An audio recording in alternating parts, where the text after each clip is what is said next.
अपना अपना मंत्र जपते शांत होते जाएंगे। बाहर का बहुत देखा,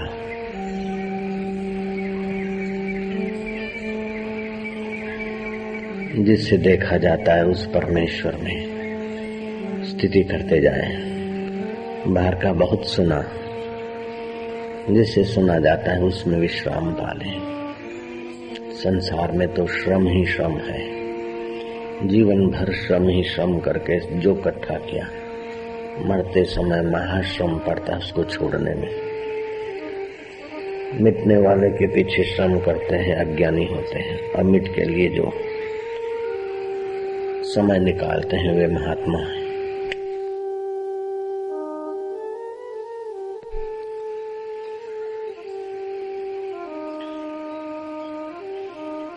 मधुर शांति, ओम शांति।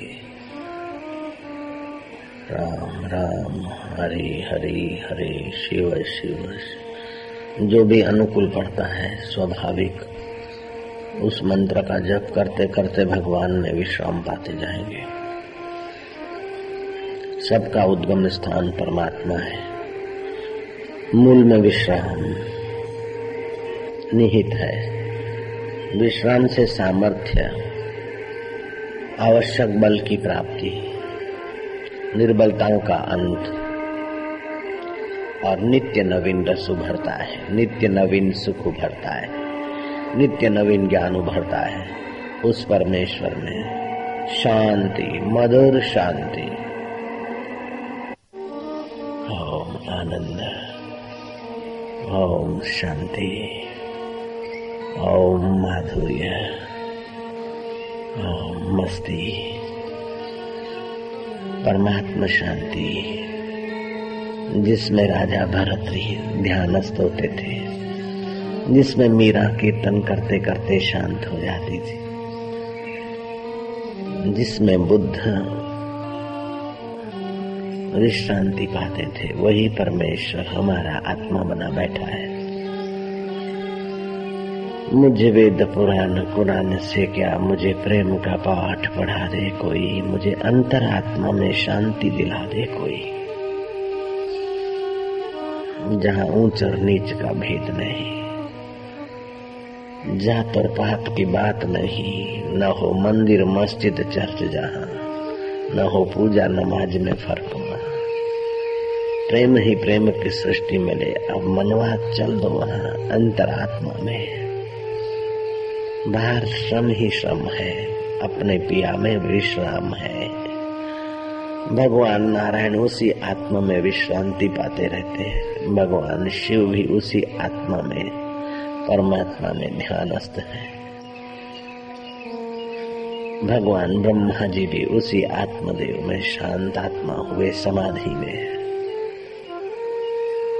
सत्पुरुष भी उसी परमेश्वर में विश्रांति पाते। तीर्थराम जप करते करते करते ध्यानस्थ हो जाते और ध्यान में फिर रात्रि हो जाती, सो जाते। एक दिन सरदार पूरन सिंह चौंका। ओम ओम शांति की ध्वनि आ रही है। बाहर देखा तो कोई है नहीं, भीतर से ध्वनि आ रही है। देखा तो प्रोफेसर तीर्थराम के शरीर से वो ध्वनि निकल रही है। सरदार पूरन सिंह घबराया, तीर्थराम को जगाया। आपको कुछ हो गया है, ध्वनि निकल रही है। ओम शांति, ओम ओम। तीर्थराम खुश हुए, बोले अब मैं तीर्थराम नहीं, अब तो राम तीर्थ हो गया।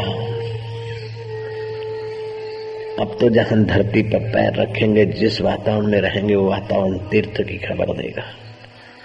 आज तक तो हम जप करते करते शांत होते थे और गहरी शांति ने हमारे चित्त को जपमय बना दिया, मंत्रमय बन गए। मंत्र गया। ओम शांति, ओम ओम आनंद। मन ही मन जप की तार जुड़ गई, तदाकार हो गए।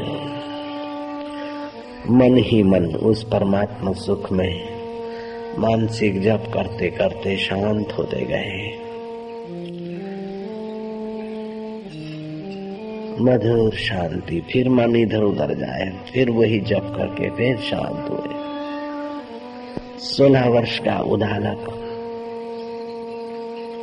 पिता ने घोषणा कर दी कि पुत्र, अमुक तारीख को तुम्हारा राज्याभिषेक होगा। बुद्धिमान उदालक शांत एकांत में विचार करने लगा कि पिताजी मुझे राज्याभिषेक करके एकांत अरण्य में जाएंगे, किसी गिरी गुफा में बैठेंगे, परमेश्वर के नाम का जप करते करते शांति पाएंगे, समाधि का सुख लेंगे। उदालक ने सोचा कि मेरे पिता सारी जिंदगी राज्य वैभव भोग के अब उबे हैं, कोई सार नहीं दिखा है। जब विषय विकारों में कोई सार नहीं, श्रम ही श्रम है, तो मैं क्यों इस श्रम के ताज को अपने मस्तक पर धारूं। मैं तो विश्रांति के पावन सरोवर में स्नान करूंगा, प्रभु के ध्यान में डूबूंगा। ये पिताजी का राज्य वैभव पिता को सुख नहीं दे पाया, पिता की वाहवाही पिता को संतुष्ट नहीं कर पाई, पिता की चाटुकार पिता को पूरा सुख नहीं दे सके, पिता के मंत्री भी पिता के दुखों का अंत नहीं कर सके। समस्त राज और समस्त नौकर चाकर मंत्री टहलवे भाट चारण मिलकर भी पिता को पूर्ण सुख नहीं दे पाए। ये अपूर्ण संसार, हे परमेश्वर तू करुणा कर, करुणा तस्मात् कारुण्य भावेन, तू कृपा कर दाता, मुझे सूझ दे, मुझे बूझ दे, मैं क्या करूं। ये कांटे वाला ताज पहनूंगा, खोपड़ी में मैं राजा हूँ, राज मेरा है।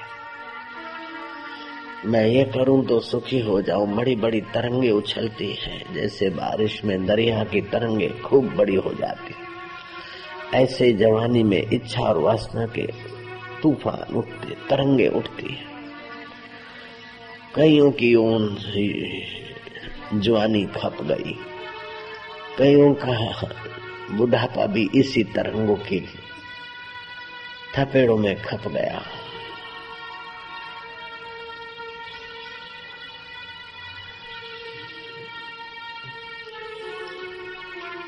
हे परमेश्वर, मुझे तू सतबुद्धि दे दाता। जीवन की शाम हो गई पिताजी की, ऐसे ही हमारे जीवन की शाम हो जाए उसके पहले हे जीवन दाता मुझे सतबुद्धि का दान कर, मैं क्या करूं। हे परमेश्वर सतबुद्धि का दान कर, हे कृपा निधान मुझे सत्य में विश्रांति मिले। तू कैसा है मैं नहीं जानता हूँ, लेकिन मैं कैसा हूँ तू जानता है। तू मेरा हाथ पकड़ मेरे देव। जिंदगी के 16 वर्ष तबाह हो गए, आयुष्य नाश हो गया। हे दाता अस्तो मां सद गमाया, तू मुझे असत्य असत्यों से बचा, असत्य अहंकार से बचा, असत्य वासनाओं से बचा। हे प्रभु तू मुझे सद्बुद्धि दे दाता, मैं क्या करूं। उदालक का चित्त 16 वर्ष के राजकुमार का चित्त, भगवान वशिष्ठ कहते हैं जैसे मरुभूमि में हरियाली होना कठिन है, ऐसे ही जुआनी में विवेक होना कठिन है। लेकिन जो परमात्मा की शरण जाता है उसके लिए कुछ कठिन नहीं है।